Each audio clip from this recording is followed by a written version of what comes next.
السلام علیکم ورحمۃ اللہ وبرکاتہ۔ کیا مذہب اسلام میں سویابین کھانا ناجائز اور حرام ہے؟ اور کیا سویابین کے اندر سور کی چربی ملی ہوئی ہوتی ہے؟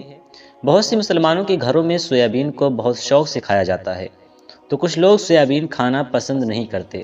وہ کہتے ہیں کہ سویابین کھانا ناجائز ہے، اور وہیں کچھ لوگوں کا ماننا یہ بھی ہے کہ سویابین چربی کی طرح نرم ہوتی ہے، اس کے اندر سور کی چربی ملی ہوئی ہوتی ہے، اس لیے مذہب اسلام میں سویابین کو کھانا ناجائز اور حرام ہے۔ لہٰذا آج کی اس ویڈیو میں دو بہت اہم باتوں کو جاننے کی کوشش کریں گے۔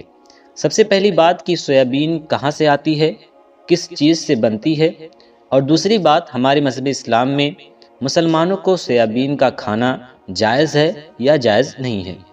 اس پر مذہب اسلام کیا کہتا ہے؟ آپ سے گزارش ہے کہ ویڈیو کو بہت دھیان سے دیکھیے گا۔ دیکھیں، سب سے پہلے بات کرتے ہیں کہ سویابین کہاں سے آتی ہے اور کس چیز سے بنتی ہے۔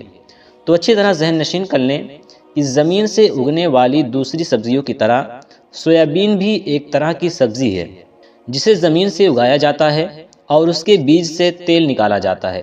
اس کا جو بھوسا ہوتا ہے اسے گوندھ کر گولیاں بنا لیتے ہیں۔ سویابین کی وہ گولیاں نہ تو زہریلی ہوتی ہیں اور نہ ہی نشہ آور ہوتی ہیں، کوئی نشیلی چیز ان کے اندر موجود نہیں ہوتی۔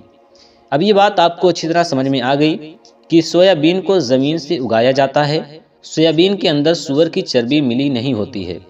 اب آپ شریعت کا یہ واضح اور مسلم اصول بھی ذہن نشین کر لیں کہ جتنی بھی نباتات چیزیں ہیں، یعنی جو زمین سے اگنے والی چیزیں ہیں، وہ حلال اور پاک ہیں، ان کا کھانا بھی درست ہے، سوائے زہریلی اور نشہ آور چیزوں کے، ان کا کھانا ناجائز اور حرام ہے۔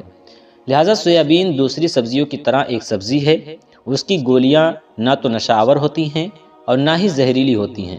لہٰذا معلوم یہ ہوا کہ سویابین کا کھانا بلا شبہ جائز ہے، اس کو کھایا جا سکتا ہے، اس کو استعمال کیا جا سکتا ہے، اس میں کوئی حرج کی بات نہیں ہے۔ باقی جو لوگ یہ کہتے ہیں کہ سویابین کا کھانا ناجائز اور حرام ہے، اس کے اندر سور کی چربی ملی ہوئی ہوتی ہے، تو یہ ایک بے اصل اور بے بنیاد بات ہے۔ ایسا کچھ بھی نہیں ہے، آپ بلا شبہ سویابین کا استعمال کر سکتے ہیں۔ صدقہ جاریہ کے طور پر اس ویڈیو کو تمام مسلمانوں تک شیئر ضرور کیجیے گا۔